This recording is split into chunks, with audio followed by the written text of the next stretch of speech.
ബാലുവിന് ഈ ബാഗ് ആരുടെയാണെന്ന് ഓർമ്മയുണ്ടോ? എൻ്റെ ബാഗ് സാറേ. ഈ ബാഗ് ഇപ്പോൾ പോലീസ് കസ്റ്റഡിയിലാണ്. ഇതിനകത്ത് എന്തായിരുന്നു എന്ന് ഞാൻ പറഞ്ഞു തരേണ്ട കാര്യമില്ലല്ലോ.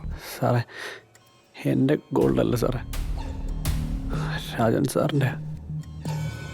എത്ര കിലോ ഉണ്ടായിരുന്നു ഓർമ്മയുണ്ടോ? 18. ബാലു, എല്ലാം എനിക്കറിയാം. ഇനി ഒന്നും ഒളിപ്പിച്ചിട്ട് കാര്യമില്ല.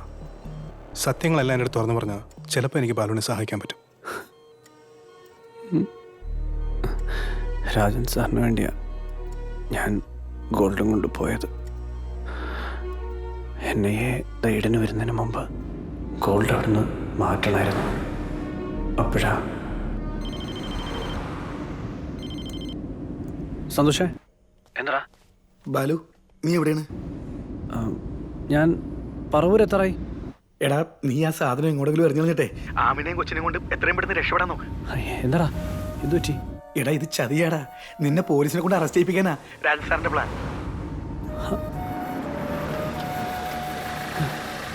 എന്താ? എടാ, മന്ത്രി അറിയാതെ മന്ത്രിയുടെ ഓഫീസും സ്വാധീനം ഉപയോഗിച്ച് നീയാണ് സ്വർണ്ണക്കടത്ത് നടത്തിയെന്ന് വരുത്തി തീർക്കാനാണ്. അറസ്റ്റ് നടന്ന ഇതുവരെ നടന്ന എല്ലാ സ്വർണ്ണക്കടത്തും നിന്റെ തല കെട്ടിവെക്കും.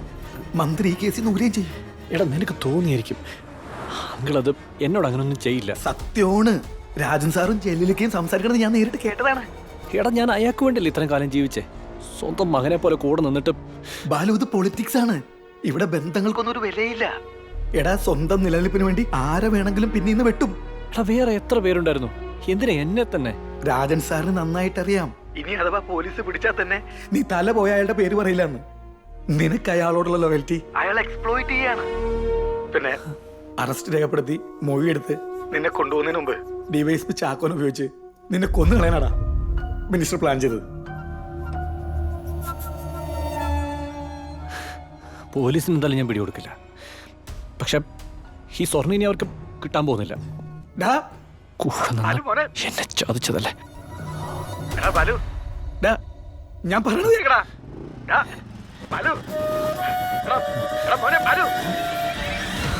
ഞാൻ വിളിക്കാടാ.